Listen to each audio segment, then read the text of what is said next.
Welcome to the Learning Pines YouTube. We hope this video helps. In this video, I will explain how to program your Mitsubishi Lancer key fob, focusing on the remote functions like locking and unlocking doors. This guide will walk you through a common, straightforward method. Before we dive in, please ensure your key fob has a new, working battery. This simple process can often be completed right at home, potentially saving you both time and a trip to a service center. To begin, gather all the key fobs you intend to program and sit comfortably inside your Mitsubishi Lancer. It's crucial that all vehicle doors are completely closed before you proceed. Now, simultaneously press and hold down both the lock and unlock buttons on your existing working key fob. Continue holding these buttons until your car's hazard lights flash 3 times, signaling entry into programming mode.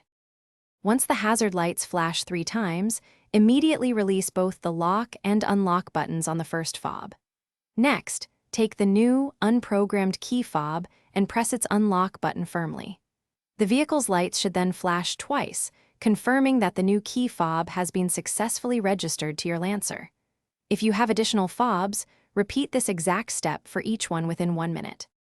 After completing the programming steps, it's important to test all your key fobs right away to ensure they function correctly.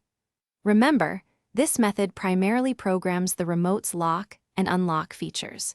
If your key also contains an immobilizer chip, or if this DIY method doesn't work for your specific Lancer model, professional diagnostic equipment may be necessary. Don't hesitate to contact a certified automotive locksmith or dealership for further assistance. Thanks for watching. Consider subscribing if we helped you.